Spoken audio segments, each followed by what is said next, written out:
Welcome to Traumatically Triumphant, a new venture with some old friends. Today we have Rabbi, Benjy, and Jodilyn Owen on the program. Welcome, welcome.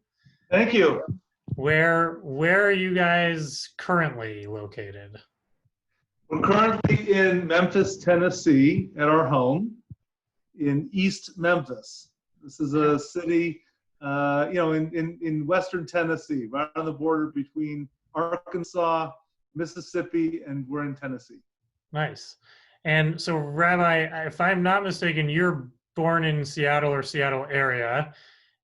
Jodilyn, what's exciting for me today is I don't really know you personally so well. So do you hail from Seattle? Because that's how I know you guys. Yeah. Yeah. I hail from the puddles of Seattle. The puddles of Seattle. Yeah. All right. Well, then before we get into the depths of our story, more for personal interest, Seattle versus Memphis. What are the pros? What are the cons? And is there a winner? Okay.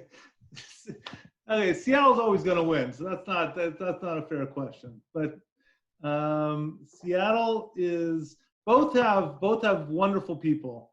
So really warm people, warm community, a small type of Jewish community, which is the area where I work particularly. Mm-hmm. And Jody can talk a little professionally, from her experience in Seattle and Memphis. But from a personal perspective, and from my professional perspective, it's a very warm, very loving community. Kids are raised in the community in a way that has a lot of care and concern and love for each and every kid. And so that shares both Seattle and Memphis, but one's in the north and one's in the south. So yeah. Seattle's a very progressive city. Seattle's a very open city. Memphis, although there are liberal aspects to Memphis, but it's a pretty conservative place to live. I bet. I'm wearing my red shirt today, just in honor of the new political stature where you guys live. And what about you, Jody? How about you? And what do you do? What do you do for a living, actually? I'm a midwife. You're a midwife, okay. And I had co-founded a nonprofit organization in South Seattle before we left back in 2014 that grew out of my private practice there so that we could bring really great perinatal care to everybody in the community. There's a lot of barriers to access for families, and they tend to fall along racial and socioeconomic lines. In our community in Seattle, as you know, there's 79 languages spoken. There's a lot of cultures. There's a lot of immigrants, a lot of refugees. And we have a really great, diverse community there, but not really great healthcare. So it became my dream to turn what is a federally designated medically underserved area, which is the zip code of South Seattle, 98118, into a corridor of healthcare innovation. So wow. I set about just creating partnerships and collaborations to do that. And now it's really thriving organization. So I worked there. I came here and I practiced as a midwife here in a different clinic. And then about almost a year ago, they hired me back at the organization that I had started. So now I work for them as a clinical director and do a lot of development. And I am really holding all of the collaborative spaces. So we bring a lot of different disciplines together and figure out how to work together to provide great healthcare for people. Well, now I know why your husband wanted you on the program, because your opening line was just, incredibly informative, impactful. I guess my one question before we then start talking about our stories is, did you start this pre or post Sam? After he passed away. Yeah. Okay. Yeah. So yeah, a little spoiler, but now to me, I've promised my friends and family, because I'm already keeping it somewhat lighthearted, because we're about to go into territory that is anything but an easy part in anybody's life, and most people should never have to experience this. But I say that because to me it's part of life, and already we've touched on, I think where this program will eventually get to, which is, you know, where we come from. But having you guys on to this show for me is really, really personally touching and important, because while I talk about my brother who passed away from a, you know, a malignant brain tumor at the age of 16, almost 17, you know, I give those facts for the people who maybe don't know. I rarely talk to anybody who has experienced something as tragically similar as that. And particularly because Rabbi, I've known you growing up as a kid, since before I called you Rabbi, and Jodilyn. I mean, I've known the family, you know, and I've known your kids. And admittedly, I didn't know Sam super well, although I did know his friends. And you know, you guys having, and I don't even know if it was the same brain tumor that Sam had, but I know he had, you know, a terrible illness. But having gone through something similar and now being able to talk about it, I think is something that's really personally cool for me, and I hope for anyone else who's going to listen will be able to, you know, feel something or learn something, and if they're going through something similar, you know, take some insight out of this conversation. So thank you, because I know it's not an easy topic. Our stories are very intertwined. In fact, your brother and our son Sam were on the same wall in Children's Hospital in Seattle, just a few feet down from each other, for having been, you know, recognized for having been served there and cared for there, and also having passed away there. So yeah, we're very closely connected. I would say huge, you know, gratitude to Seattle Children's Hospital. They are like a wondrous place. But all right, so let's not get too sad too quick. Let's talk a little bit about. Well, I'm actually interested to go back to the Owen origin story, which is, how did you two meet? You know, get involved to, you know, start the family, because there's more than just Sam in the family, and I think that that's an important part of the story. Let's see who tells the more accurate version of this story. All right. All right. We met in, I'll start. So we met at a retreat that was being offered by Hillel, which is an organization at the University of Washington, which I was attending, and my wife was attending a Hillel retreat at the same time from Western Washington University, where she was attending the school. Nice, go Huskies. Had plans to go to Israel to go study the following year. And so someone on I think the director of the Hillel said, and you should compare notes, and maybe you could, you know, have a friend when you go to Israel. So we met right away, and we had a lot of things in common already off the bat, just in terms of the experience that we had at the whole event. And we really hit it off. We had a lot of connections, people in common, and shared friends, and we hit it off very quick. I knew right away. Well, I knew very quickly. By the end of that weekend, I knew we were going to a long life together. Nice. She could tell you her version of that, but we hit it off very, very quickly. Okay, now we need a fact check. How quick?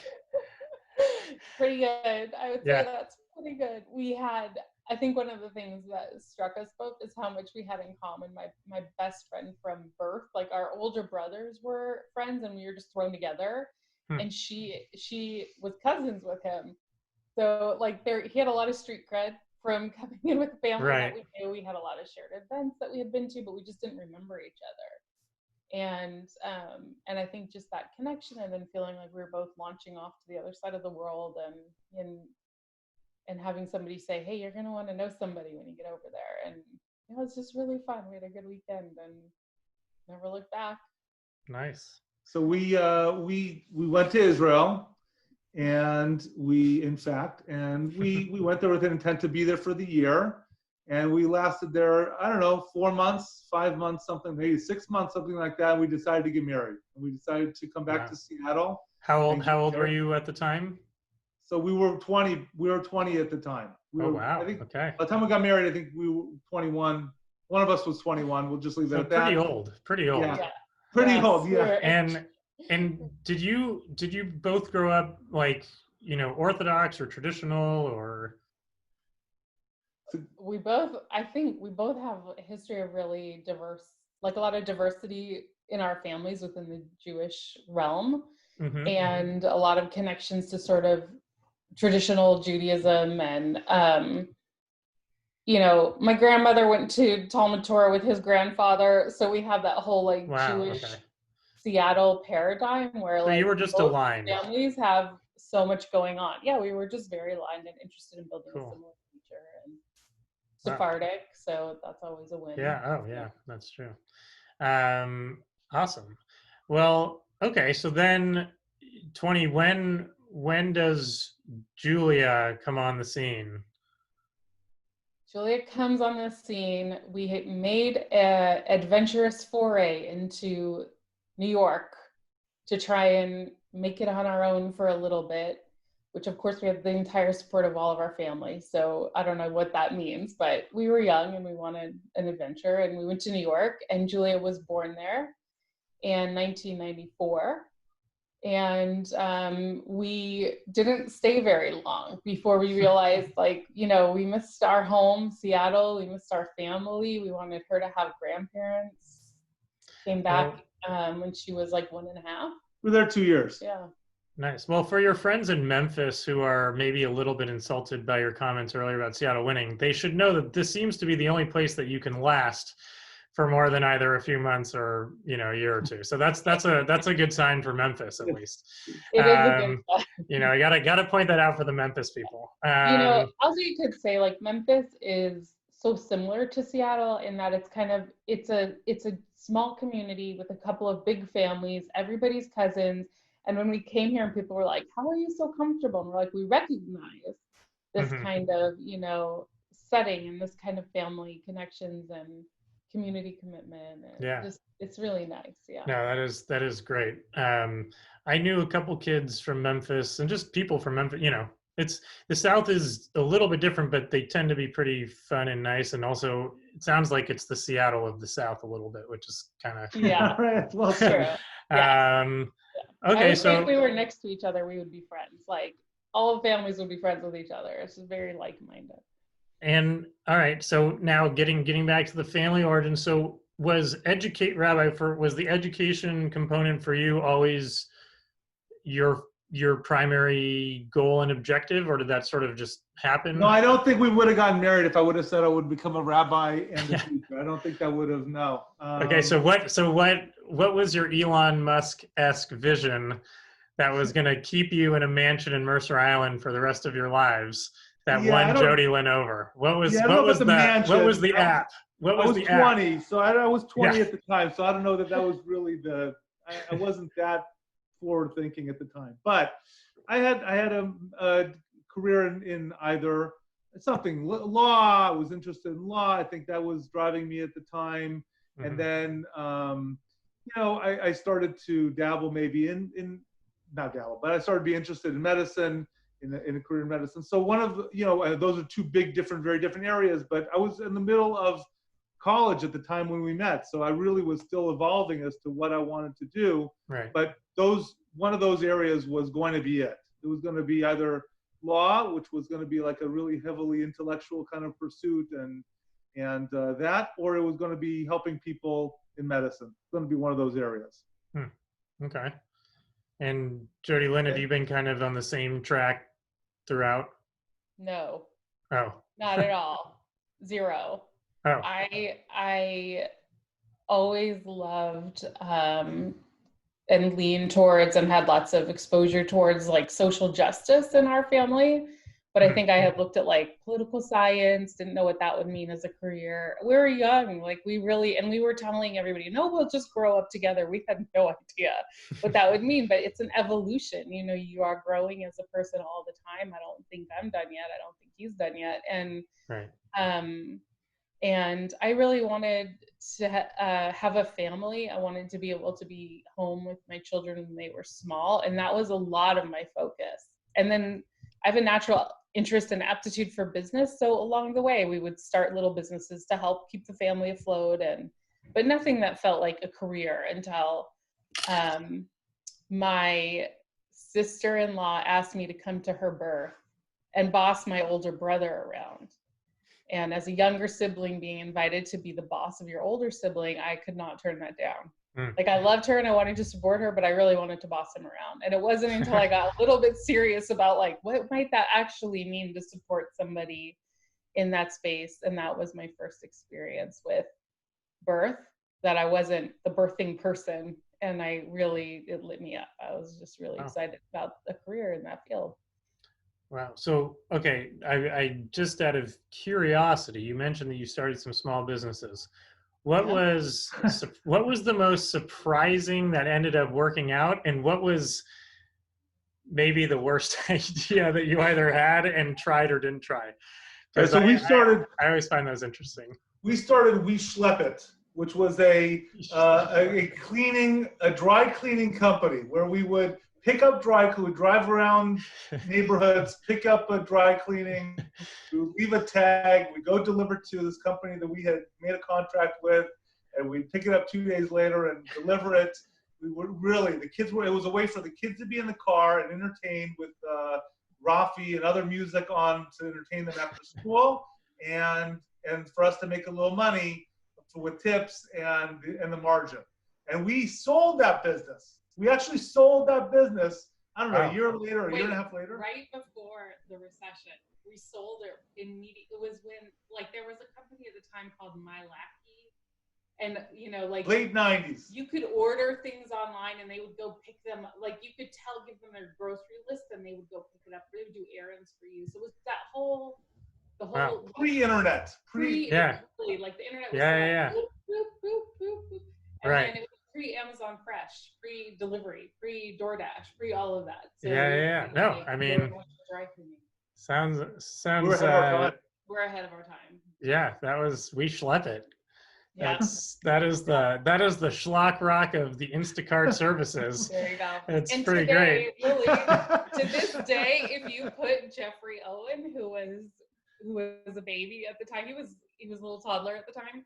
If you put him in a car and start driving, he falls asleep because he was like trained to like take his naps in the car. He can't stay awake for a road trip anymore. That's great. I feel like the world missed out that there was no commercials made for this, like no visual ads or anything. If you ever build it again and you need a commercial done, let me know. We'll get a jingle. We'll get the whole thing done. All right. Although you'd have to buy it back for probably millions now.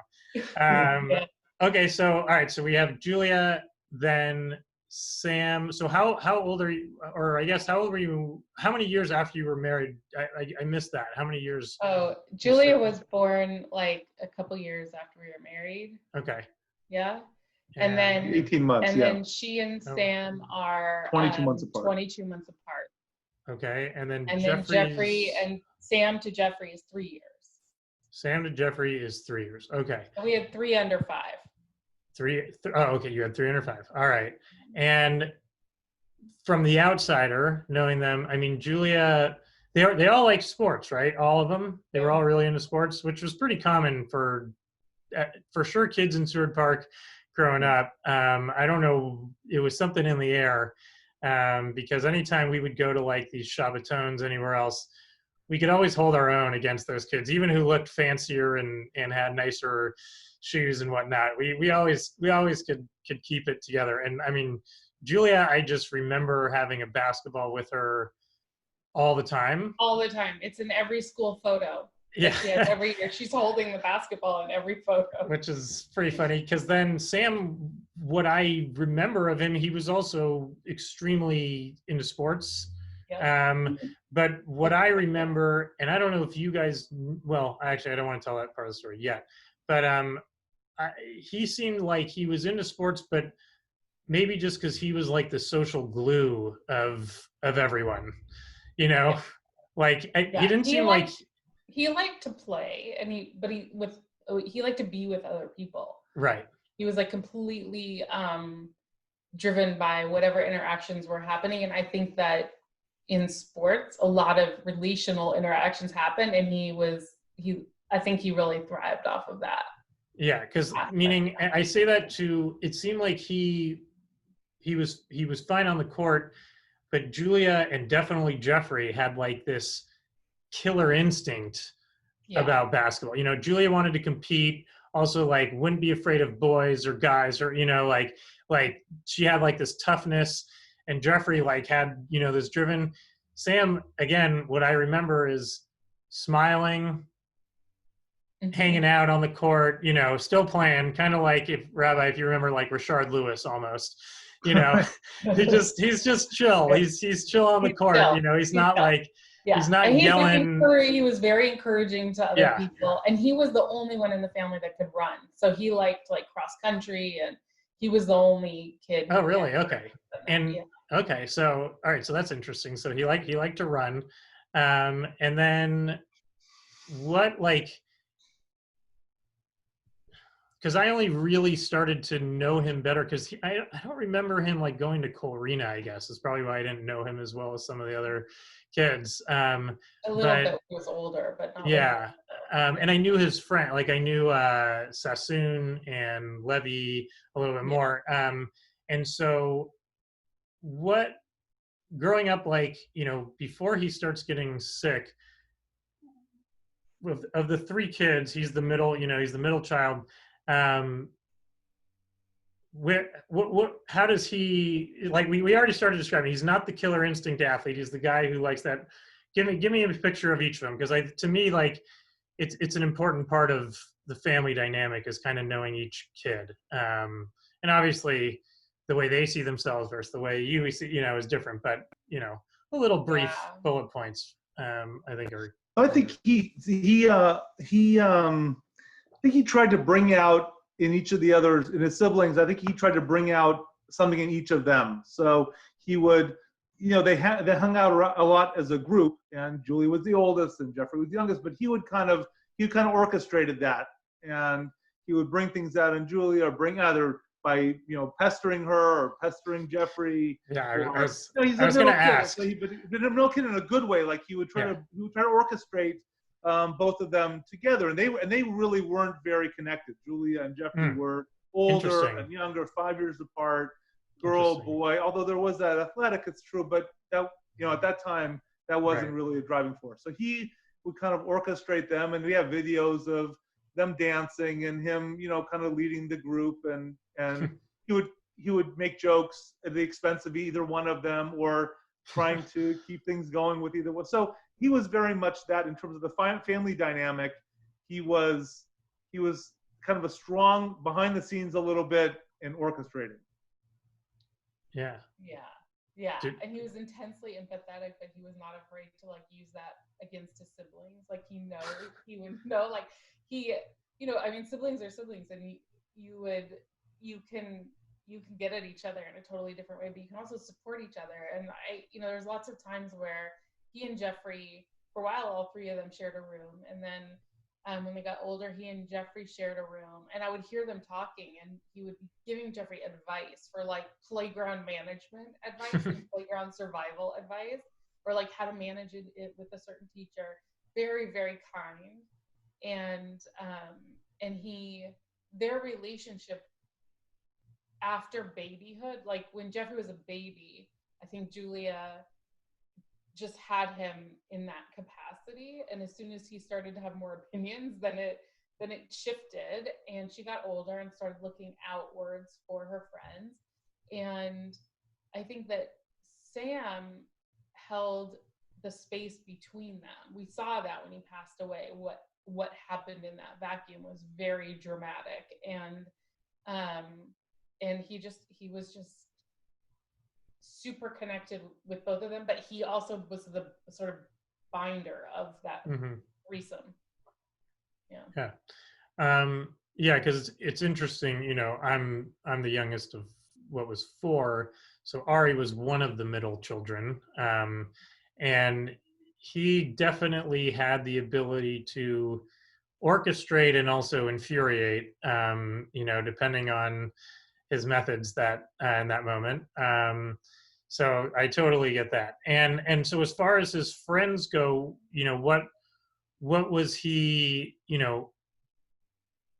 from the way you saw it, what was his dynamic with his friends, And he just laughter. Like, he was so funny and he was Okay. so sharp, and his sense of humor was so fine-tuned, and his friends like just ate it up. They loved him and they would just laugh so hard. And then Do you have a joke? he had this, oh my God. Yeah, you have a good story, a good I don't know. After he passed away, and we would hear so many stories about him, I think what we saw was this other thing that he was doing all the time, which was like negotiating fairness. And for his friends, or like, he didn't like to see people left out, and he would route. He had a lot of confidence in his ability to keep and maintain relationships. So he could help other kids in his class be kind to people that they weren't being kind to, by like a system of enforcement that included like very firm rules, but also a little humor. And but no, he wasn't lackadaisical about it. If he saw somebody left out, he worked very hard to make sure that they felt included and were included. And he was always the kid who, like, all these animals would be on the street. They would always wound up in our house, and he would like bathe them and name them and feed them and then try and figure out where they belong. But it was almost like the same with every creature. Like, if there was a kid who felt left out, he would bring them home, and like we'd give them snack, and he'd hang out. And like a bunch of kids in his class have stories about moments like that with him. So it was really sweet. he'd be the kid with a kippah protesting in Memphis right now for fairness and trying to, and petitioning to Congress to make things happen. Meaning, not, he just sounds like a guy who wanted everyone to sort of get along, which is also what I remember his friends telling me as well. So that's They were tight. They were very tight. They were a very tight group. He and his friends were very tight, all of them, and they complimented each other a lot. So one guy was the athlete, and one guy was the studious one, and one guy was There's a whole breakfast. They were tight. For me, I think I had just moved back from Australia when this had happened, and I remember, almost from my perspective, I couldn't believe it that this had happened one time in our community, our very small community where everyone kind of knew each other, and then like a shockingly similar situation had happened, albeit like my brother was right before he was turning 17, and Sam, if I recall, was right around his bar mitzvah or right after, so turning 13, which is, I mean, you can't really quantify tragedy, but both of them are pretty just, terrible. And I remember going to the funeral, actually, and again, just being like slightly more on the observational side at this point, because I knew everyone who was affected. I didn't know Sam personally super well. And I remember seeing, again, all the teachers from the school and everything, and then seeing it. What year was it again that he passed? 2009. So October that was 2009. So that was, I'm trying to think of how many years after Ari, because 2020, so like 5 years or so. I think Ari was 2004. I think so. Yeah, so roughly 5 years. And then, I got called upon by probably Ari Hoffman or someone else who wanted me to talk to specifically two of his best friends, they mentioned earlier. And I don't know if like this part of the story, because this, like, for me was my main involvement. Other than I think, Rabbi, you and I spoke a little bit about if Julie or Jeffrey ever wanted to, to hang out, but or just to chat. But I remember going to the Sassoon house, and they were both, you know, Rachel was like, they're downstairs, you know, and I'm like, I am not a professional, you know, this is not what I do. But, you know, of course, kids are important to me, you know, especially in the community. And also this was important to me. And I walk down the stairs and turn around and like, they're just sort of sitting there, you know, these two 12 or 13-year-old boys, you know, just sitting there like, and I sat down and I mean, Jonathan Sassoon is, I remember even as a little kid, was one of the sharpest kids I ever knew. And the first thing that came out of his mouth was, nobody knows what to tell us. Mm-hmm. And everybody's trying to say things to us. And it just doesn't mean anything, you know, like, but like the first, I was like, well, he's already correct, you know, which is a good sign. And I guess, you know, before we get into what I would call the uptick, maybe tell a little bit about how you found out that he had gotten sick, and then a little bit of that process, because then I want to, you know, to me, what's very, you know, I guess what's most interesting is when leading up to that awful moment, the awfulness of the moment, because that relates to like the second part of that talking with Jonathan, and was, well, then what do you do with what is real pain, you know? So I kind of wanted to get that context first, and then like, you know, move through those steps. So was there like how did you know that something was wrong, I guess, with Sam? He's a smiley kid, he's a happy kid, he's playing around, he's 12 years old, I assume, at the time when you found out. What was, you know, what happened? So you mind if I start? What's that? You mind if I start? No. Okay. So I was away. I was actually in Miami. I was in Miami for a conference. And Sam, when I left, Sam we thought the flu. And so I went to Miami. It was over Shabbat. It was over the Sabbath. And it was an education conference. And I went there, and I went to these conferences usually once or twice a year. And things were, you know, normal. I mean, I was staying in this, in Miami Beach at this older hotel, but I felt like I was out of a scene from Miami Vice, and, you know, right on the beach there, and just having a normal kind of experience. And then I decided to stay an extra day so I could go visit a school that was local there, and so I spent this extra day. And so I rented a car, and I went up to this school in Boca Raton, and I ended up also I had the afternoon available. And so I ended up driving down to the Keys, just because I had an afternoon and I'd never seen the Keys before. Yeah. So what do you do with a convertible drive down to the Keys? Yeah. So at some point, driving down to the Keys, so Jody had called me and said, you know, going to go to the doctor, and, you know, just, you know, and didn't really say very much. And so went down to the Keys and, you know, hung out and drove around. And that night, I think, was the flight maybe coming back. And she said, you know, why don't you, you know, call me when you get in. It sounded a little bit ominous, but, you know, just, you know, call me when you get in. And and then we'll make plans from there. And got on the flight. I was nervous. I was a little concerned, but I didn't really know what was going on.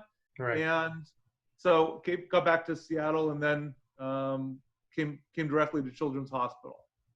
But Jody was really handling the entire other side of it, and I didn't really know anything what was going on. She held up for me, which was very compassionate. So what was going on?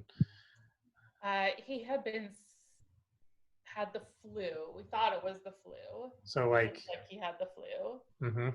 And of course, retrospectively, you have a lot more information than you do in the moment. So it's important to recognize that those two things now happen congruently, but at the time, you only know what you know, right? So with the information we had earlier the week before, I had taken him to the doctor, and because he was not feeling good. And Jeffrey was with me at this appointment, and he can talk about what that was like for him, but we've had lots of talks about it. And the doctor was pretty dismissive of the level of pain that he was in, of my level of concern, knowing my child. And it wasn't our regular doctor. It was one of the partners there. And she sent us home with some, like, you know, essentially Tylenol, like nothing that's obviously nothing that would cure cancer, but like nothing that it didn't help him, you know. And I knew there was something more, but I would never have thought in a million years, even knowing your brother, even knowing your family, even seeing you all go through what you went through, I would never have thought that. So it just was not even on my mind. And then Sunday morning, he had the basketball team had their annual banquet where they give the kids the trophies. Mm-hmm. And he was really sick. He was throwing up, and he didn't feel like he could go, which was very alarming to me, because for him not to want to be with his friends and Mr. A and the whole crew, right, was really strange. We called in and I asked if we could be on speakerphone, and Mr. A gave him this really nice award and spoke like amazingly about his contribution to his team. And I had to hang up because he was throwing up so much. And at that point, something inside of me was able to override the messaging from the doctor that I didn't know enough to know that he was sick. Mm-hmm. And I remember looking at the phone thinking, I should call the doctor and tell them he's still sick so they can help us get into Children's and facilitate that process. And I do believe that I called and put a page through, but I didn't wait for them to call me back. I put him in the car and drove. I just drove to Children's. And we went into the ER and they're like, oh, he's just dehydrated. It's going to be okay. And just, he was just so sick, and they did blood work and saw like something was not quite right. And then they did scans. And at that point I had been working in healthcare long enough to understand the noises that sonographers in particular, which pregnant women get a lot of ultrasound. And I know the noises they make, and I could hear it. And I saw all the doctors coming in to look at the screen, and I knew, and I could see a lot of white lit up. I just knew something was, I didn't know what I was looking at, but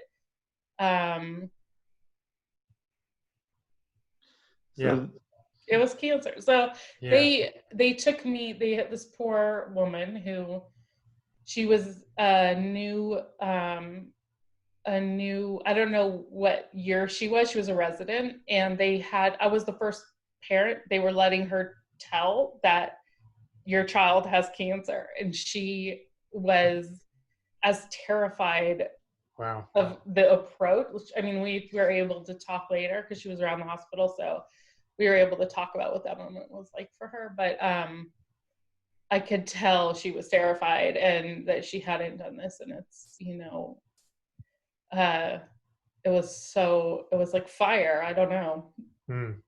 I hope nobody ever has to feel that. It's an insane feeling. And then I didn't want him to be 3,000 miles away and you can't do anything, but I had to tell Sam. And right. So you kept it from for just a day or a couple days? A few hours. I mean, it was like hours. It wasn't okay. A few hours. Okay. Yeah, it was like we got the diagnosis, and then he was like in the airport. I called my sister-in-law. Okay. I had my sister-in-law come, so I just wouldn't be alone. Well, that was so the rabbi was experiencing the come before.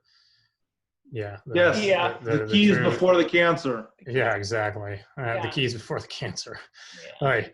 And okay, and then was he? Well,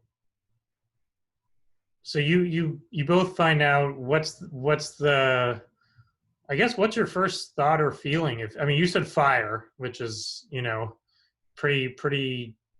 It's so visceral. I mean, for me at least. No. I mean, that makes sense. I couldn't hear anything. I couldn't see anything. Yeah. Rabbi, do you remember? Yeah, I remember sitting on a couch, and she it was that night, Sunday night it must have been, and she was telling me what she knew, and it was really overwhelming, like in the sense of not really be able to process Right. facts, like she was talking about. He hooked up to a dialysis, and we're gonna go see him. And yeah, we didn't know exactly what it was, but but he was in critical shape because he had all these built up toxins. So they immediately hooked him up to this, I think it was dialysis and other kinds of machines to try to clean him out. And even that didn't really realize at the time, but that was also very touch and go. And just I remember very overwhelming, very, very overwhelming. Not really, I wouldn't say it was like a sense of, we're also young. So I could just speak for myself. I didn't really have a sense of like life was on the line in the sense of death. I knew this was very serious, and this was very, very serious. But I would say overwhelming, and I would learn later on that what it was like to face death, but it wasn't then. Right, because I know in our family, well, at least what was being told to me, and I think it was true, or they originally also thought initially, with a good surgery, things should be okay. And then, pretty soon after, and I mean, for me, my moment where things really changed was right when I saw Ari after the surgery. The world was not, it wasn't the same. And it never got better for me. And that, I mean, watching Ari's, regression, I suppose, physical. So, okay, so that I mean that's an important distinction also, is that you guys, and Jody, would you say you felt similarly, where it's like it was a takeover, but there was work ahead, but it was gonna, Yeah, I think like we function really well with a project. So we, you switch really quickly into that mode of like, we're going to solve, it's a problem, we're going to solve the problem, and we're going to work together, and our family's going to coalesce. And I feel like in that space, something else happened, which is that his lead oncologist sat with us to tell us a few times, that you have to be told a few times what's happening and what is the diagnosis, because you can't understand everything. And he asked us, do you want to know the cure rate, or do you want me just to kind of give you just his chances? Like, do you want to know a percentage, or do you just kind of want to know the trend? Right. And I was like, I don't believe we have N=1 today, and we're just focused on him. I didn't want to know the numbers. And afterwards, the communication was that they're good at curing this cancer. And so we went with that confidence, and we followed that lead. And we didn't learn until afterwards that the treatment for this kind of pediatric cancer was the same, and has been the same for the last 50 to 60 years. And that the deficit in pediatric cancer research is a lot of what is responsible for our inability to treat him successfully. We don't know what should have been there. And at the end of his treatment, they were starting to see that maybe some of the new applications where they're able to use your own cells to fight without chemotherapy might have been, and maybe one day will be, not too far from now, applicable to kids with his kind of cancer. But I mean, it's just a really important thing to elevate, is that pediatric cancer research is underfunded, and it's desperately needed. We didn't know that back then. I do like each guest to kind of nominate a charity, so that when the episodes get posted, we'll link it. So if you have a specific cause in mind that links to that, would be very happy to have people who tune in to support that. But we'll get to that at the end. So okay, so yeah, that's very real stuff. So now I assume he's based on what's going on with his overall health. It sounds like, was he in the hospital a good chunk of the time, or? So he started out in the hospital really intensely. I mean, laid out and really sick, but he got functional, or he got able to, he got into a place where he was functioning more, pretty quickly. So we got moved to a kind of a regular room in oncology, and we really went into withdrew into a cocoon kind of. And people started finding out, and they wanted to talk to us, and we just were in a cocoon. So yeah. I don't remember how long it was at the first time around, but it was, he immediately needed to start treatment. So he was inpatient, and he was doing rounds of chemotherapy at that time, no radiation at that time, but chemotherapy at that time. And so this was our first immediately experience with, he's going to stay overnight. One of you is going to stay. One of you needs to go home, take care of the kids, and immediately start this routine of move into Seattle Children's and start figuring out a routine that's going to work. So this was February. This was February, March, probably at that time. And so we immediately transitioned into one of us being there and one of us being home. And so Julia is about 14 at this time? Yeah, she was 14 when it started. Yeah, and then she's probably 13. Yeah. 13. Okay, and Jeffrey was then maybe 9. Yeah, 9 or 10. Yeah. Okay, and then you had touched on this earlier. You said there was a moment later where then you started looking at this differently in terms of where it's going to all go and end. What was that? Well, what was the catalyst for that change, and what was, I guess, then how did that manifest? For you, and was it at the same time? And what did that? Yeah, I don't know if it was at the same time. For me, he was steadily making progress through March, through April, through May, even June, and early July. He had been making progress, and they pronounced him cancer-free. I think it was June. I think it was June or so of that year. So this is 4 months into it. And then he, in July, had we had a really a night where it was clear that he was really being lit up by cancer in a way that had not been detected. Right. And so he relapsed it was just a sudden realization that he had relapsed. And then but even then I still thought, I don't know, that there's a solution to this, and we started preparing for a bone marrow transplant, and that kept going along. So it was, still there were opportunities and plans, and then October. Now we're moving into September of that year, and the high holidays are coming around, and we thought, it's still making progress. I think around that time is when we had this bone marrow transplant, and immediately after that transplant, it went bad. His heart developed problems, and maybe a reaction to the bone marrow transplant, and he couldn't communicate really with him, and he kind of shut down at that moment. And so that was the time. I remember I was on the portico or upstairs in Children's Hospital, and they have kind of a patio overlooking, kind of Seattle. And I remember just really talking to my brother and breaking down totally, and breaking down. And I don't remember that happening before then.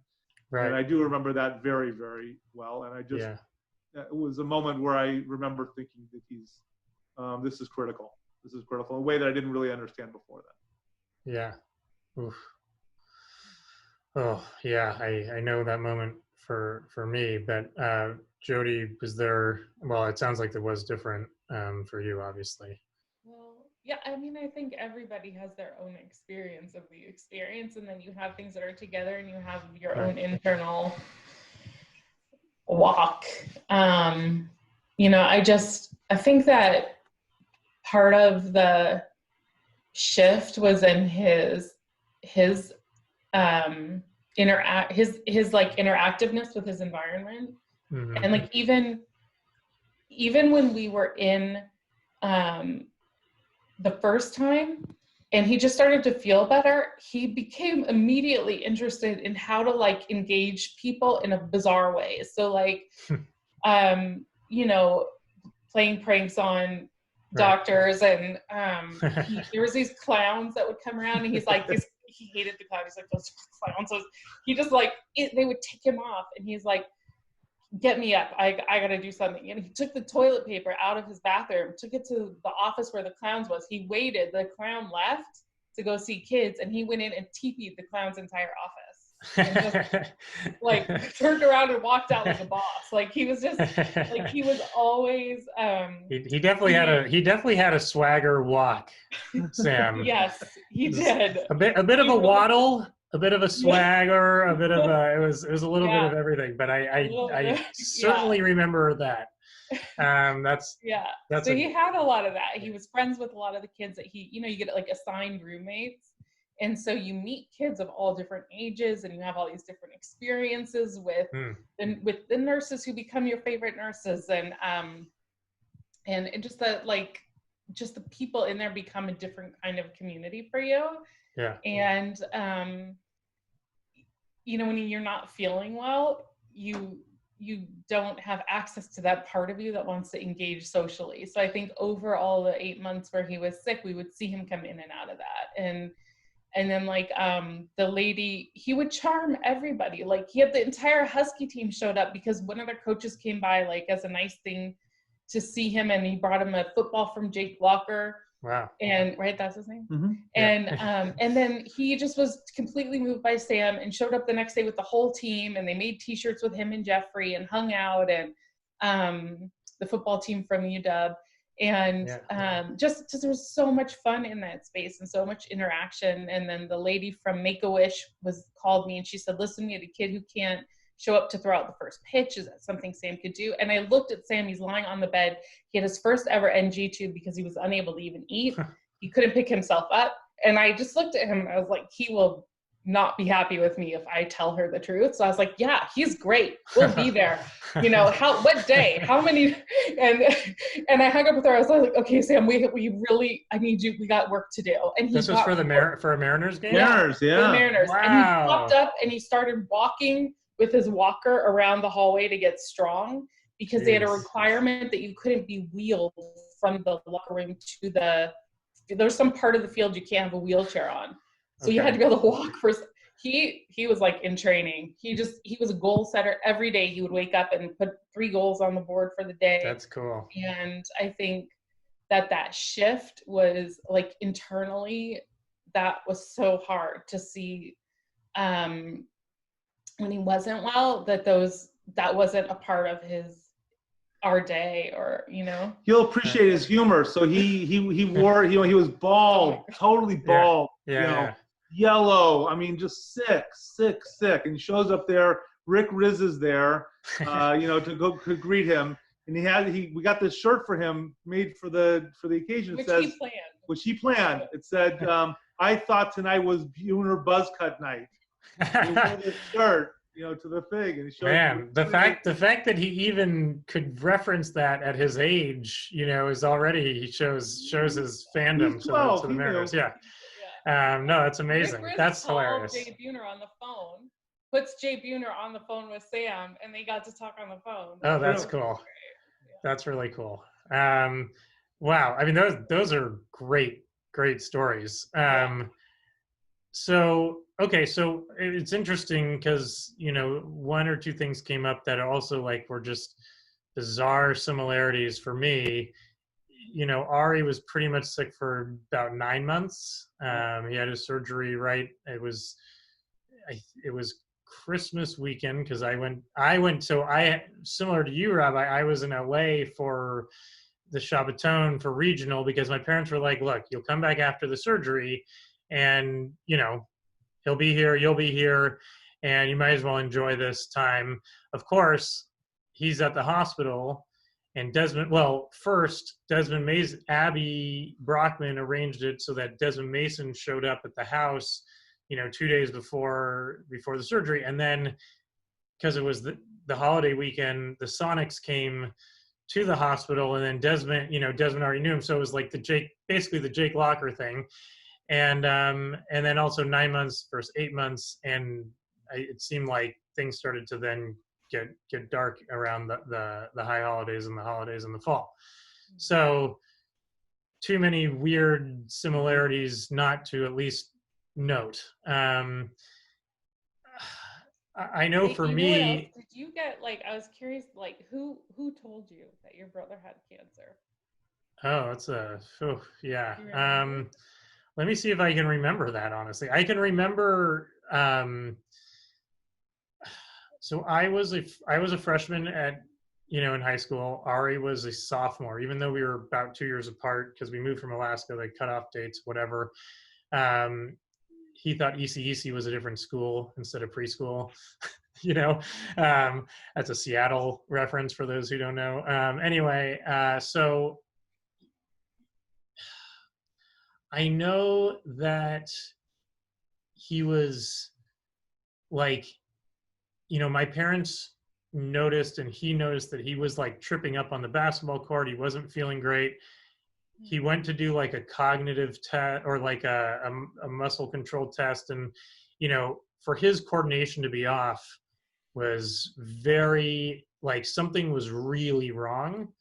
And they must have done a scan. I'm trying to think. I mean, I must have just been told, like, at a rare family dinner on a weeknight, because that wasn't necessarily our thing all the time. Not that my mom didn't feed us, just we didn't always have a sit down dinner together. And so I can remember on a few of those where I've been handed some really, really awful news. And I think that must have been when it happened. And it was pretty, I think I'd probably already booked my flight to LA because I think the conversation had already come up where it's like, don't cancel your trip. He's going to go to surgery and then you'll be back like literally a day or two after. And then for me, I know when I came back and I saw him walking up the stairs at our house, the world was not the same. He couldn't really walk unassisted. Even just the way his face sort of aligned was a little bit different. So therefore the charm, the wit, all of that was at the very least slowed down. And, he had I think my brothers and I, and just like, your kids, we have a certain social element that we all have. And I think he still had it until the end, but it wasn't what it was. He still had sharp lines to guests and whatnot, but it just, he didn't move. When someone who's kind of known for his movement and whatnot can't do it, it's different. But like both of you, you're sort of like, oh, well, that's what happens when you get a surgery for cancer, and then things start to get better, right? And then it's like, well, now we may have to try this treatment, and now we're gonna all shave our heads. When we did we did a head shaving party with our neighbor who, she had really nice long hair, and she shaved it and as well, and the school allowed us to come to school with a shaved head. I remember. So long as we still had a collared shirt that was tucked in if we had, tails. Oh, I meant to wear a collared shirt today. But anyhow, so. But you didn't. Look what you wore. Exactly. Yeah, exactly. So I had the red shirt and a little Mario throwback to our, to our younger days. But yeah, so I think for me, when it really hit, and I don't know if this was part of your question, was when it went from me finding out, and then I think when I actually avoided going to the hospital the entire time. I think because I missed the initial surgery, and then I saw the result of it. It had an immediate impact on me that I don't think has actually changed at all. Like if I can avoid going to a doctor for any reason, I will avoid it. because I believe in the power of what I can do until a certain point, with my own brain and mindset. And once I'm kind of told to be worried about something, I can worry very well. And, so for me, I was so, I was very shook, and I didn't go to the hospital. And then it must have been probably anywhere from 6 to 7 months later, when Ari couldn't go to this appointment. And it was one of the appointments where it was just kind of well, now we're going to check up and see where we're at. Mm-hmm. So, and this was like the appointment where they basically said, we can keep trying, but there's not really, there really isn't scientifically or medically much that, we have the ability to do. And I was like, oh, cool. I'm glad I didn't come to the hospital all this time to then come for this and just sort of sit there and be told by all the people who I've heard their names before. I've like, oh, heard them talking about Dr. So-and-so, and they weren't mean. They weren't, I think they were all like any human being would be, like, sad, and I think that was when I was like, oh yeah, this is like all the times when I thought, oh, it's going to get a little better, and then it just doesn't, and then, oh, it's going to get a little better, and then he's got a feeding tube, and oh, it's going to get a little better, and it was just like, oh, like literally, unless more than just a miracle, something that changes everything,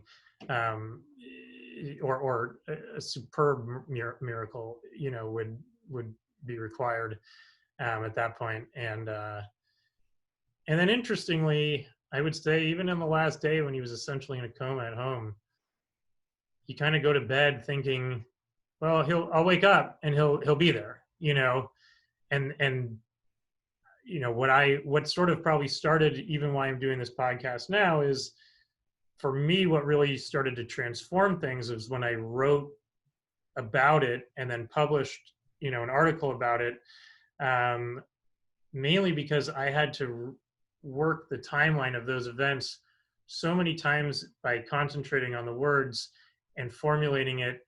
And because it was also, for a religious magazine, it had a spiritual element, and it was taking place on Sukkot, so it was kind of easy to intertwine everything. But, it had a natural process to take what can only be described as, well, actually, there's a lot of descriptions for the pain and the different emotions, but, what was a pretty blinding pain where, for me, and this is kind of where I want to segue back to you, is I feel at these moments where, you get that initial fire, and then, Rabbi, like you're describing, where you get that moment where you call your brother, or you realize, like, again, unless God literally snaps his fingers and changes what should be the outcome for the laws of nature,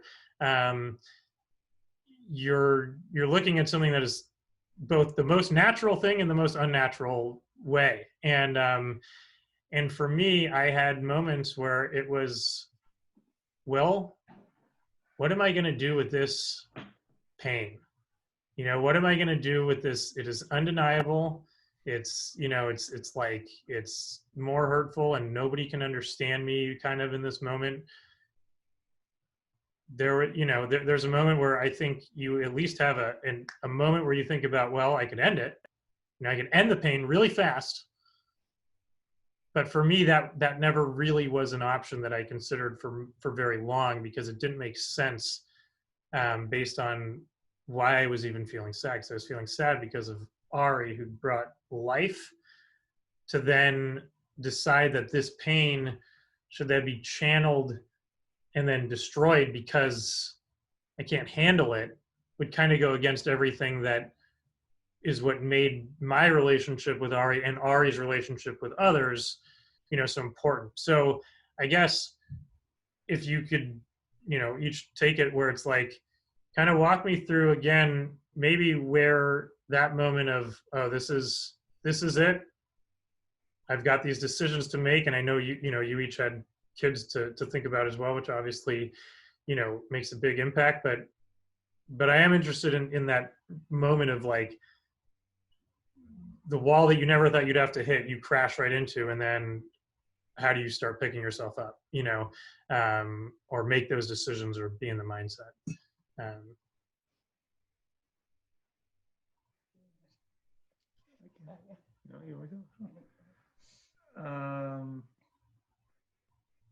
Well, I think on one level, I don't think for myself, I never felt I never felt like the freedom or the luxury of like not continuing or not giving or like, not moving forward. So like that really wasn't very much an option or on the table at all. I didn't even go through those minds, that process of thinking it's not worth it or something like that. It wasn't really ever part of the calculus for me. I think that,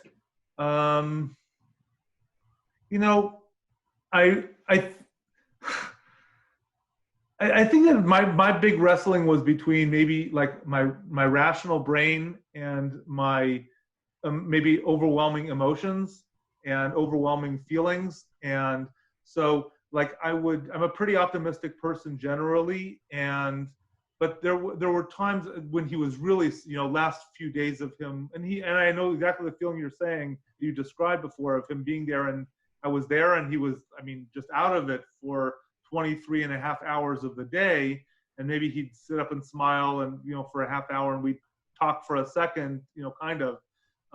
But so I remember those days, and those days went on for like seemingly eternity, each of those days. So, but I did think that those days were going to go on forever. So I don't really, I know what you're describing there, but there was a moment where the doctor said, this is likely going to be it.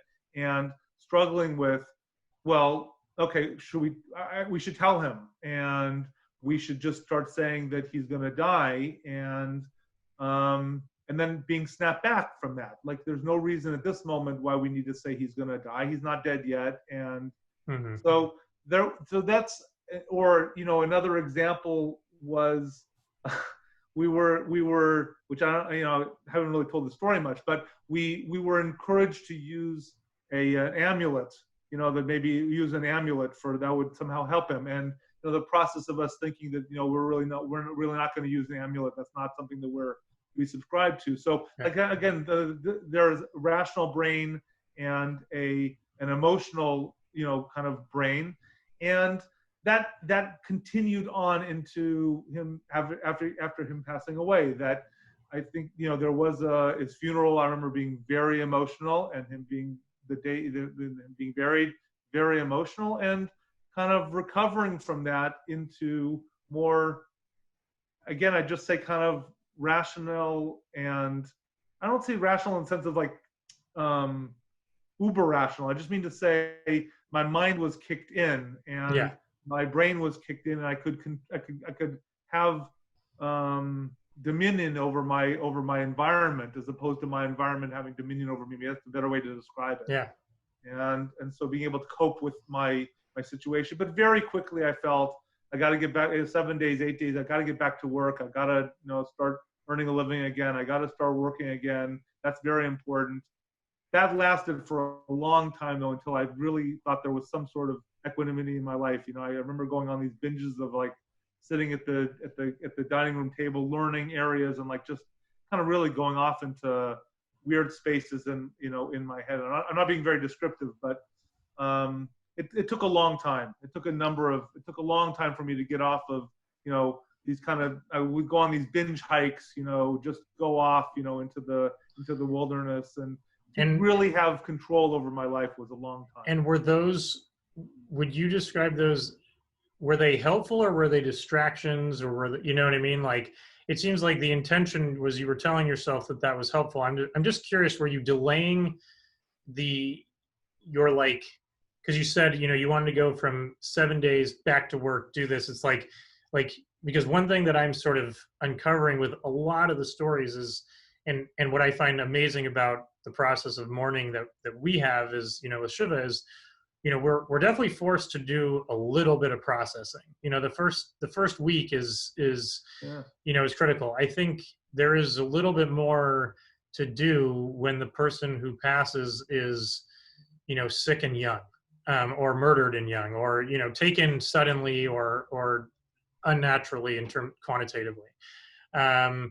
So I guess what I'm asking is, would you describe some of those behaviors as you were trying to kind of keep your mind floating above like the bubbling surface of the emotions, I guess? Going back to work was intentional. Yeah. Back to work that was an intentional thing that I wanted to keep myself busy. The other things, I don't know, I think they were more reactions. It wasn't like a planned out thing. It was like, I was encouraged to study. That was a good thing. Like if someone encouraged me to do that, that was a good idea. But then I would get lost in like a sea of research and thinking and, way out there kind of thinking. And then, I'd go out for a hike and I'd, just to think, and like that was just more, it wasn't like an intentional coping. It was more explorations, I'd say. Okay. And Jody, how about you? Yeah. Oh my gosh, that's a lot. Sorry. No.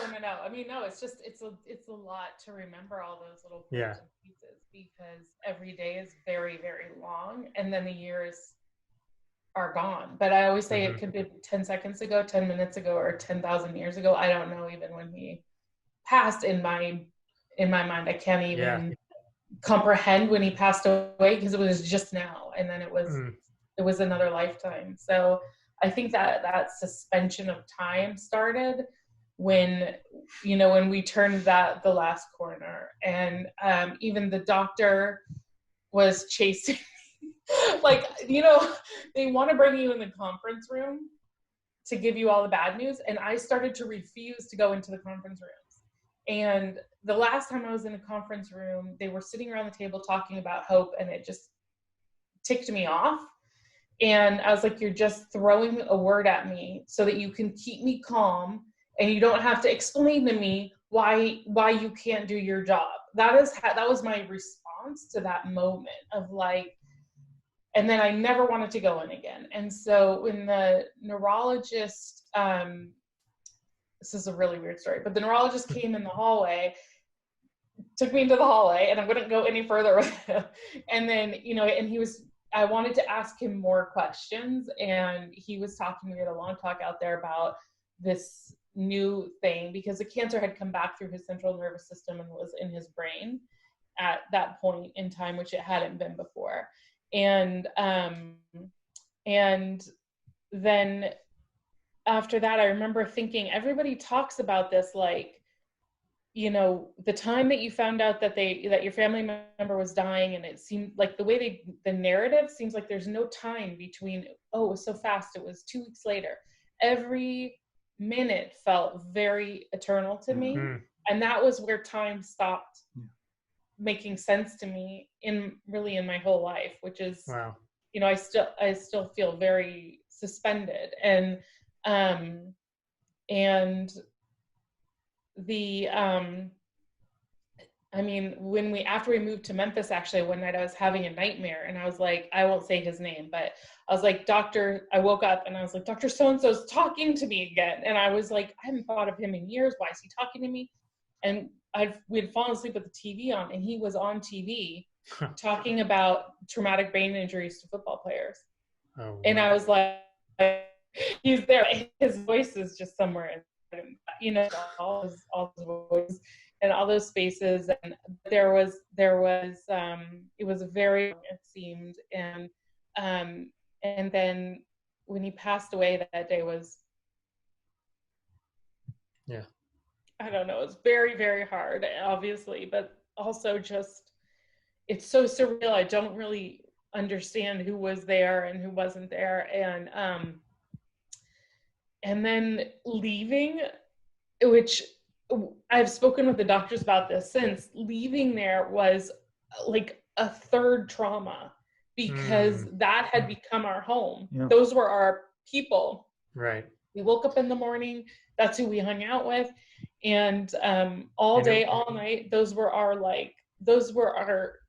were our comfort, they were our terror, they were everything big and small in that space. You need some water, and they get you water, and you need to meltdown in the stairwell, and they're there with you. So it also meant that as long as you're there, he's still with you. Yeah, there's something. Yes. Yeah. Yeah. And when you There's leave, a finality.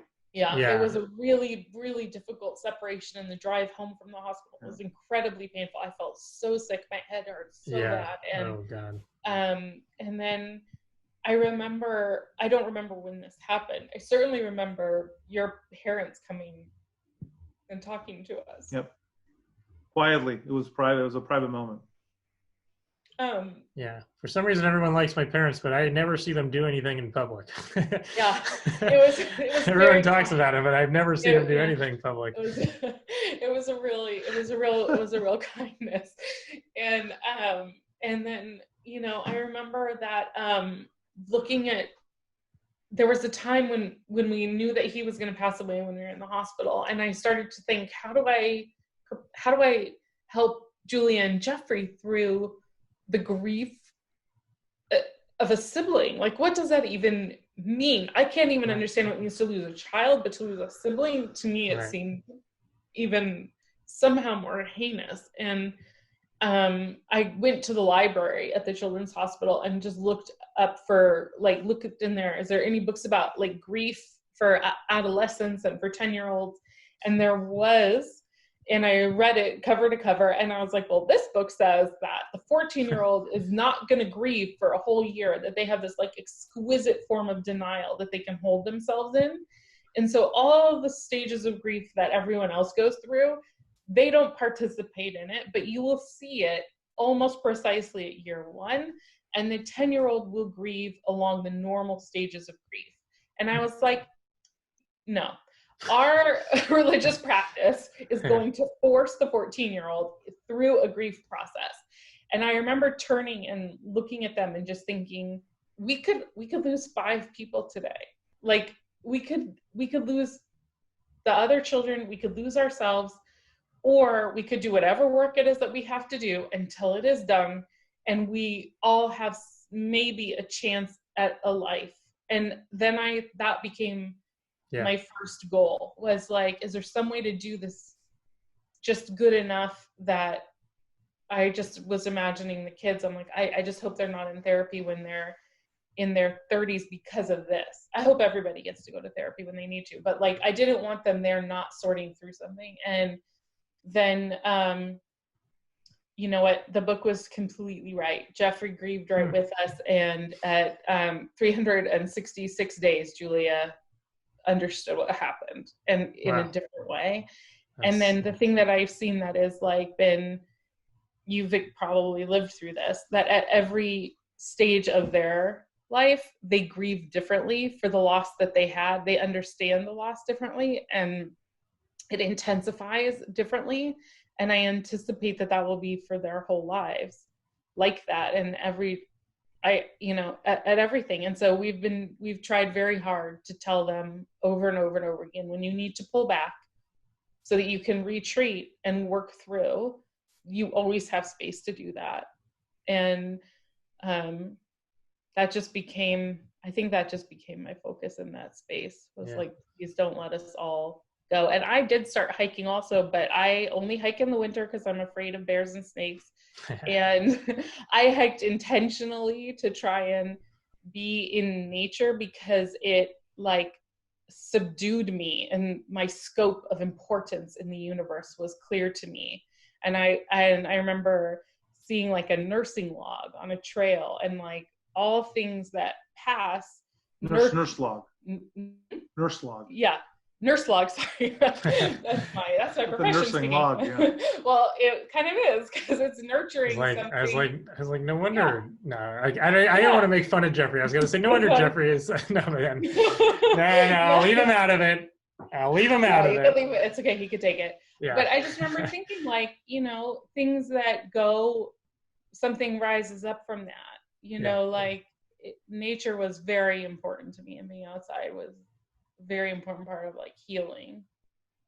Yeah. So I'm kind of at my final segue now, which allows me to, I think it's about 2 parts. One is to finish the, when I had the conversation with Sam's friends, they had told me like people were saying these sort of empty words, and it kind of was reminding me of what you were talking about, Jody. In the hospital, you didn't even want to listen. You didn't want to be sort of tied down to be told words that didn't necessarily mean much. And I remember sort of telling them, like, everyone around you is as scared and sad as you are, except they don't understand it quite on the same level as you do. And they're just scared that for themselves. So they're even more worried about you. But really, you guys understand Sam the best, which means if you're feeling pain, it's because he brought something great to your life. And the fact that you miss it and that it hurts, you're going to have a piece of him that no one else who knew him as well as, because no one else knew him as well as you, that you get to bring that, into the world. And that's going to, what is like super painful now. And no matter what somebody says, it doesn't take away the hurt of not having him like you had him, not being able to play basketball. But having all the memories and the funny jokes and the pranks that he would pull, you have something that other people didn't have to like process the way you did. And that gives you an ability to sort of be as strong as Sam always was, and as calm as Sam always was, and all these things that you may have never thought of, and this isn't what you wanted, but now it gives you an opportunity to sort of do something more amazing than just being an amazing person as it is, and I was like, and don't think that just because I'm saying this now, it needs to change the way you think now. You can feel and think what you need to think and feel, but always remember that it's because you really loved this person, he really loved you, and that's, there's positivity in there, even if right now, like, Rabbi, like you're saying, the emotion component is almost so overwhelming that you, especially at 13, it's going to be even more difficult to summon up that sort of rational realization that the only reason I'm even feeling this way is because of how important life is and how important this other person's life is. And I would never want to sort of like squander that. And from there we get to when you started to process and when you started to, to embrace the mindset that you're talking about, both of you, how did it manifest because, Rabbi, I saw a change in you where to me, you seemed sharp, and it wasn't immediately. It was, after a certain time period where you seemed sharper, more upbeat, and not just, than after Sam passing, but even since I knew you as a teacher, in that capacity. And Jody, it sounds like, professionally and, hopefully holistically, what you're doing is also fulfilling and both personally and interpersonally really impactful. So I kind of want to, that's what I really love about this is how does like all this terrible stuff end up shuffling around in our hearts and our brains and then push us, here and there. Because that's what it's all about. Who wants to start? I'll start. Yeah, sure. I first want to say I want to answer your question, but I want to say that Sam had an ability to, it was not just that he was humorous and that he was, played pranks. And I think that's part of it. He had a way of naming a situation, defining a situation in a very terse kind of a way. So his ability to do that was first of all a skill, but also something I appreciated very much. I think my wife appreciated too. But just that ability to define things, we value intellect in general, and that ability to define a situation, albeit in a humorous way, was something that for me was something I was able to connect with him, very closely on. To get to your question, I feel like there were so many things I was tested on through the process of him being sick and then also passing away that I grew up in a lot of ways. So I think what first and foremost was that I had to advocate for him. So my natural way was to get along with people and not make waves. I had to call doctors, get second opinions, fight for him. So that was a growth. It was a tremendous personal growth experience. That if anything's going to move, I'm going to have to fight. So I had to summon that ability and practice that ability. So not be a Seattleite, basically. Not be a Seattleite, exactly Yeah. right. Not be just what's natural and passive, correct. I had to be able to. That was a big thing. That was a big thing for me. Big, and in a lot of ways. Well, it also would help him because like when he would have small procedures and you're not allowed to eat, and inevitably kids come in with emergencies and you get bumped down the procedure schedule. Mm-hmm. So you're not eating all day. So we learned, we had to come out swinging, and he needed to see us swinging. Tomorrow is a procedure day. If he's going to be NPL, what are you going to do to get him in first thing in the morning? And if he saw, he would see you advocating in that space and feel defended, and so you start to see advocacy is a form of defense for somebody who's maybe in that space unable to defend for them or defend for themselves, and reach those goals. I think it was, you want to do right by people. That was huge. I'll just say secondly, and then I'll turn it over. But I think secondly is that I always saw myself as a father. Being a father was always is very important. It was always very important.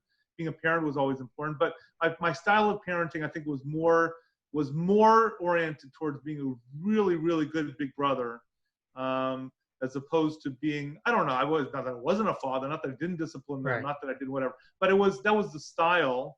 And I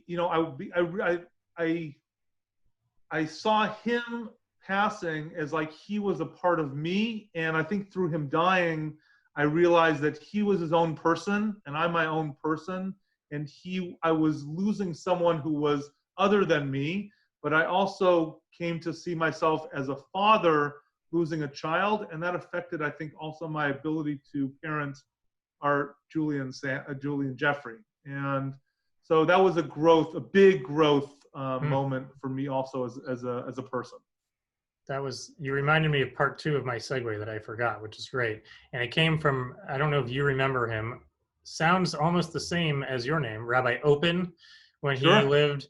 So he was my 5th grade rabbi and Ari's, and he spoke at Ari's Shloshim, which is the 30th day memorial. And I remember he spoke, I don't remember what he said that night, except I remember we had maybe a 1-minute conversation afterwards where I said something to him where I was like, I'm still doing X, Y, Z, kind of saying I'm still keeping the Ari-ness alive.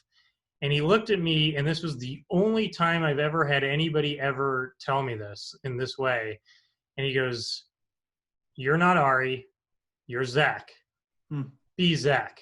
And that will be enough for him. It's going to be, and especially because I always wanted to do the film and creative stuff, to hear that, especially in Seattle where it was kind of a foreign thing anyway, it was still, to this day, I very distinctly remember it. And it's something that, again, I think is important for all people going through this is, you attach yourself so much to the person or the thing that you've lost that you need to build, you need to be strong enough to be a vessel for others as well, and yourself. What about you, Jody? I'm trying to remember the question, but I think basically the transformation from this is pain. I know that there's a reason to keep going. Right. And then how did that reason then start to, bring you to really what you're doing now and then that sort of message for what this really means, for people, I think. Yeah. So I think it's, again, retrospective is so easy to consolidate pathways, but the process was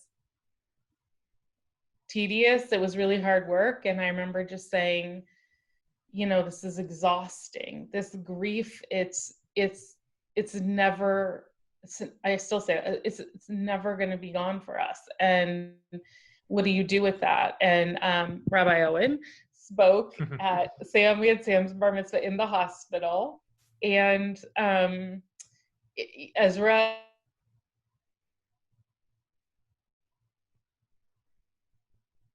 Uh-oh. Right at the end, I don't know, I'm sure you remember this, but right at the end of, we had, I don't know how many people there, 30 or something, just some family in his room and crowded out, spilling out into the hallway, and the nurses, of course. And then, and I remember you speaking, and like you were talking to Sam saying, this is what we're here doing today in this space. And then you just quoted a pasuk, like, today is the day that God gave us, and we're going to rejoice in it. And I think that sentiment for me became like a guidepost that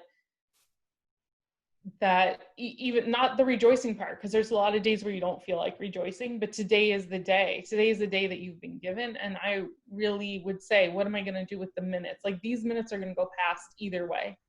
All these days and all these years are going to go past no matter what am I going to do with it? And I think it was that question that eventually, after a lot of long, hard days, led me back into the work that I'm in, and to think about how to create meaning in my life. And Julia always gives me the Rumi quote, and I can't even say the whole thing, but that, grief is the garden of compassion. And I have the whole thing, I can send it to you later, but that, she says that we've had really long talks about that like you're creating a soil that is so much more complex and rich than it would have been without it. And what you can grow out of that soil is a life of meaning that exceeds maybe what you would have had without it. I would trade it back. I would have him back in a minute and not know anything I know about maternal child health or, the devastation. That I would be so happy to trade all that back. And, but that's not where we're at. That's not our lives. And so then the question becomes, well, what is your life? And what does it mean to be present for your community? And I know that, working with families during childbirth at first was very hard. I thought nobody would trust me because I couldn't keep my own child alive. Like, why in the world would you trust me in this moment where you're so vulnerable and you feel susceptible? Like, why would you go to somebody who's been through something like that and trust them in that space? And my first client back was my last client. The last baby that I delivered, she was expecting again when I was ready to start back again. And because I had a relationship with her, I could ask her, are you comfortable with me? And she didn't want it any other way. And I had to believe her and trust that. And then I wound up actually working with some of the nurses that were Sam's nurses who came to me for care, which was incredible. And have worked primarily with families who were mistreated or misserved or, underserved. They couldn't get access to care. They were working through moments of trauma. And I think I recognize it in them, and we share the experience of that, having a trauma and then trying to build something new. And they're, bringing a new life in the world. That's just an incredible thing to be a part of. And I understand the value of life so acutely. So we celebrate babies really hard, like we really welcome them. And it's just been that work it's definitely grown out of this experience. And I think to me, you touched on something that for me was important. And I think especially when someone passes young, the idea of that this is the day or this is the moment is really clear. And and it has stayed very clear for me for over 15 years now. And it's like something that I can't shake to the point where it frustrates me when I see people who continually complain about something in their life, but they also do absolutely nothing to fix it.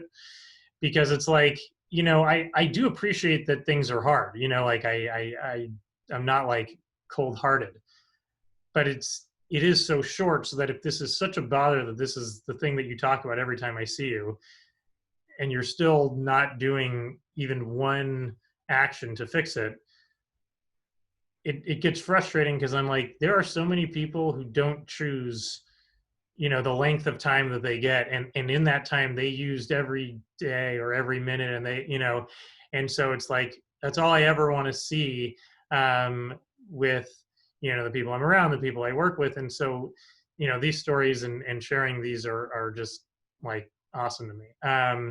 And I'm not always acting on what I believe, and my convictions, but it's my goal, and, what I strive to do.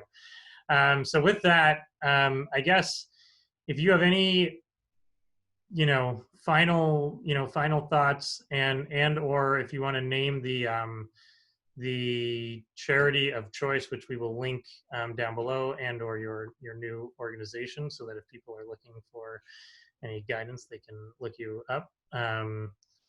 But yeah, that kind of brings us to our, to our conclusion. So again, if you have like your final thought, and also maybe your charity and why that's your choice, and the message for people in quarantine, on how we get through this. You can't go through without talking about COVID. Can't talk about COVID. Yeah. Well, you should plug your RBCC. Yeah, I really want to thank you for being there for his friends. And I want to say, like, I was kind of with you on that journey of walking downstairs and like wondering, each stair is going, and then you're coming into the space and you don't know what's there, and you're thinking, I'm no expert, but you were an expert, and you lent you lent what you knew in that space, and were there with them in such a remarkable way, the same way you're doing now through this work. And I just want to acknowledge that I see that in you, and it's just really it's really wonderful. Thank you. It's really, it's very big, and I appreciate the work that you did in that space and in this time. You're welcome. The organization I started is online. It's the Rainier Valley Community Clinic, and it's online at myrvcc.org. And we're sitting in the middle of an incredible moment when healthcare has been elevated as, problem for families facing disparities due to the social determinants of health. And we're looking at how healthcare can take ownership over becoming trustworthy, so that people can arrive and feel heard, felt, and understood in their healthcare, and be listened to and believed. And it's an incredible organization. I'm very proud to have been part of the founding of it, and I love the work that I'm doing now. So we're there. Amazing. And then we didn't really talk about, a charity to Seattle Children's, but I would think Seattle Children's. That's kind of where I was thinking too. Like, I'm good with that. I'm good with that. It's a wonderful place. Yeah, it's an incredible place.